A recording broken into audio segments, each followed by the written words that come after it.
اقامت صلاۃ، اللہ تعالیٰ نے قرآن کی متعدد آیتوں میں اس بات کا حکم دیا کہ نماز قائم کرو۔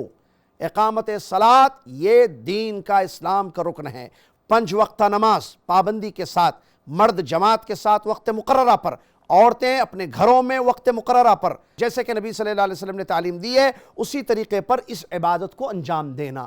تو نماز جو ہے اقامت صلاۃ، باقاعدگی کے ساتھ نماز کی ادائیگی، یہ اسلام کا پلر ہے، اور لا الہ الا اللہ محمد رسول اللہ کے بعد سب سے پہلی چیز ہے، اور یہ عبادت ہے جو روزمرہ زندگی میں اللہ تعالیٰ کی جانی ہم پر واجب اور ضروری ہے، چاہے رمضان کا مہینہ ہو، شعبان ہو یا شوال ہو۔ بعض لوگ رمضان میں تو پابندی کرتے ہیں فرض نمازوں کے علاوہ تراویح ہے جیسے سنت ہے، جو کہ فرض نہیں ہے، جس کی پوچھ نہیں ہے، جس کا عشاء کی نماز سے کوئی تعلق نہیں ہے، پھر بھی لوگ اس کی پابندی کرتے، جو کہ خیر ہے، اچھی چیز ہے، اجر ہے، بڑی فضیلت اس کی آئی ہے۔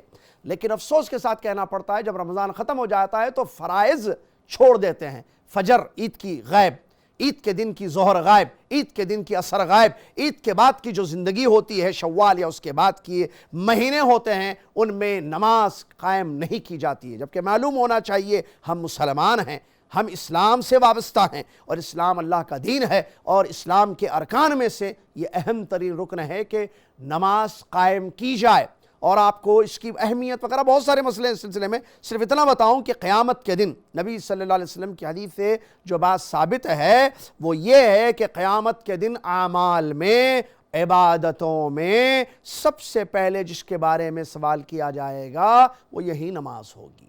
پیارے نبی صلی اللہ علیہ وسلم نے فرمایا اول ما يسأل به العبد یوم القیامہ الصلاۃ، قیامت کے دن سب سے پہلے بندے سے جس چیز کے متعلق سوال کیا جائے گا وہ صلاۃ ہے۔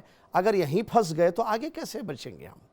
اسی لیے نماز پابندی سے ادا کریں، اسلام کے اس رکن کا خیال رکھیں، اسلام کے حفاظت کریں، اور یہ بندے اور اللہ کے درمیان ایک گہرا مضبوط تعلق ہے، اس تعلق کو ٹوٹنے مت دیجئے، ورنہ بربادی ہوگی، ناکامی ہوگی، نامرادی ہوگی، ہلاکت ہوگی۔ اس تعلق کو قائم رکھیے، نماز پڑھتے رہیے پابندی کے ساتھ، اللہ راضی ہوگا، اللہ خوش ہوگا، دین میں دنیا میں فائدہ ہوگا، اور برکتوں کا نزول ہوگا، رحمتوں کا نزول ہوگا، ہماری زندگی میں تبدیلی آئے گی۔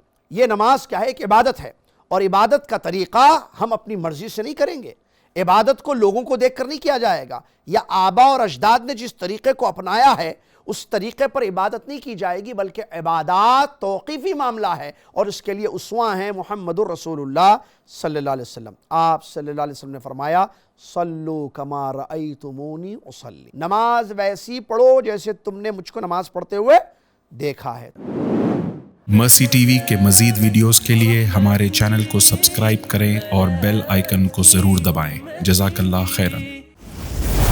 مرسی ٹی وی، پیغام رحمت۔